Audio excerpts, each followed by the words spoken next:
we're running a bead down every one of our wall studs now, okay? We're gluing our walls as well as our ceiling.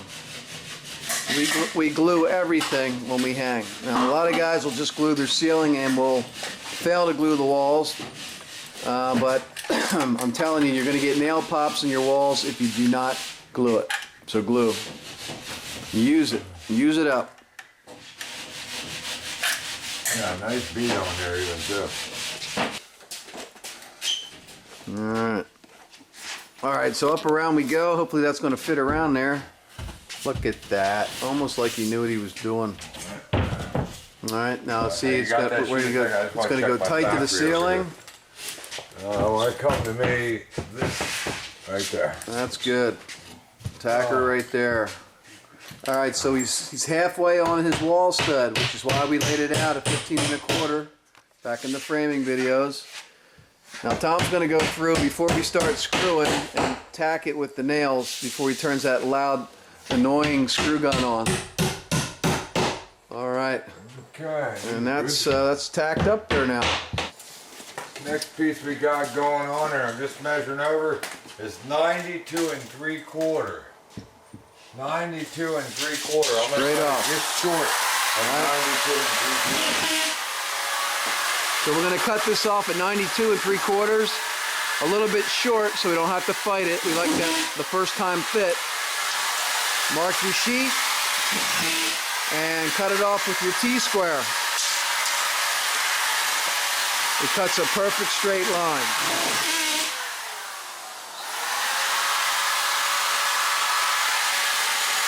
Wow, alright, I'll flip it over. Flip it over. 16, 32.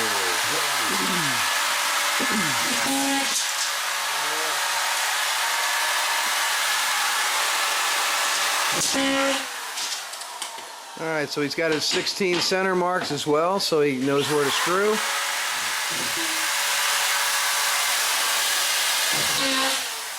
Now when you're gluing, what you can do is you can put a screw at the bottom and the top of your sheet. One at the bottom and one at the top, and then just two in the middle is enough. So really you should only need like 4 screws going down.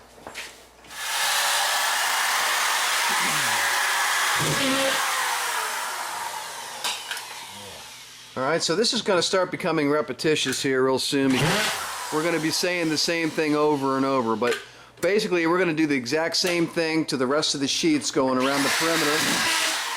The same way that we just put those first 2 pieces up on the wall here. Once we get the top pieces on, we'll come back and we'll show you how we're going to put the bottom row of drywall on.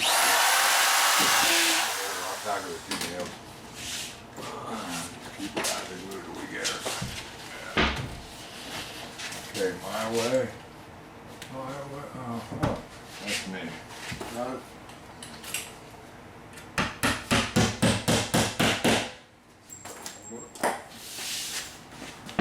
Alright, you see how we're coming across the top, 4 foot down from the ceiling the whole way around.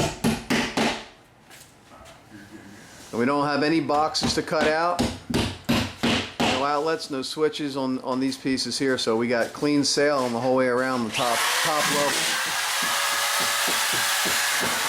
I mean, the rest is kind of repetition. Alright, so we're going to go ahead now, we're going to hang the bottom pieces on this wall to show you how to do that.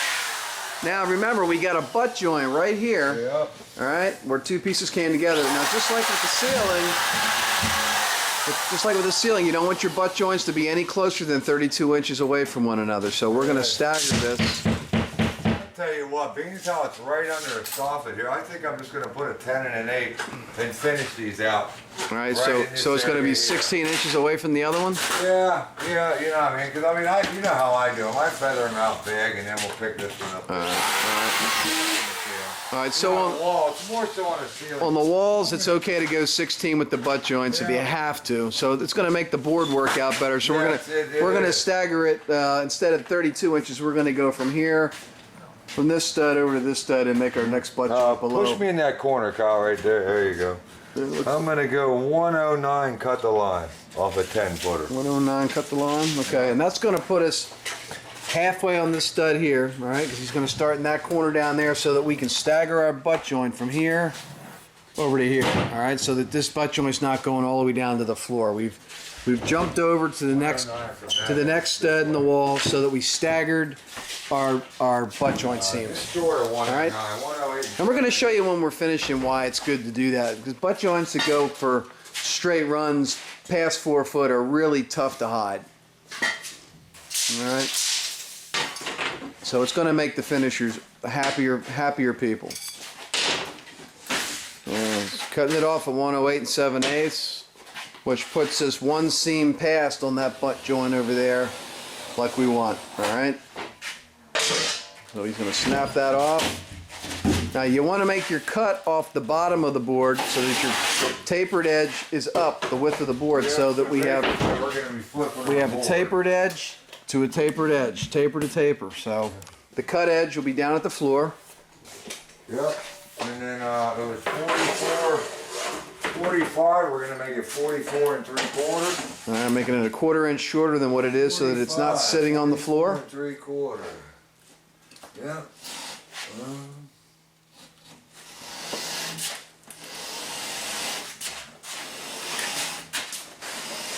I'm using our T-square to make a nice straight cut at 44 3/4. Okay. And then I'm going to lay out our studs. Factory here, I know they're every 16 for our lines. 16, 32, 40, 64. Draw all your studs on the board with your pencil so you know where to screw. Okay. Just making my insulation out of the way.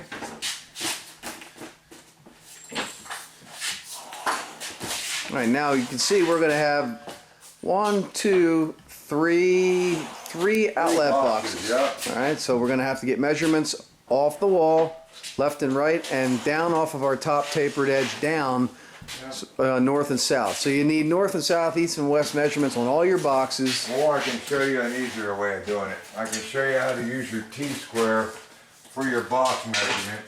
By setting this on the ground, your T-square is as wide as your box. Alright, and what I do is I come up here and I mark this. I mark this here to where my box cutout goes below. Kyle's going to measure from here down to the top and bottom of the box. Right, the top measurement here and the bottom measurement there. This is one way of doing it. We'll show you several ways. I'm on the ground, flat on the ground, marking my T-square. I'm on the ground. You know, this is as though my sheet's up here. All I'm going to do is lay my T-square here. Right over your box. And find these boxes. I have a circle where I know they are. I'm measuring down from my cutout. I got a 25 7/8, 29 and a half. 25, 7/8, 29 and a half. All right, that's the top and bottom of the box. Let's say 25 and 5/8. 5/8? Yep. Yeah, 5/8. Alright. And go 29 and 3/8. 29 and 3/8. Okay, so that's the top and bottom of that box. And you got that one right there? And the Alright, other. we're ready to glue. We're going to hang this sheet high. We'll pin it low. I'm going to show you how to redraw the box, and then I'm still going to let my rotor dip find that box exactly. This is the most foolproof method I know. I use this method for paneling, whatnot. You know, it's another. I'm just showing you another application of that T-square, and this works very well for what we just did. Ty, you're going to want to get that board lifter now. So we're snapping off our sheet there at 44 3/4, and that cut edge where he's breaking the board there, that'll go down on the floor. I want your cut edge down, your tapered edge up whenever you're ripping your board to the floor. Keep your cut edge down, your tapered edge up. The reason your tapered edge is up is because you're butting up against another tapered edge along that full sheet over there. So taper to taper.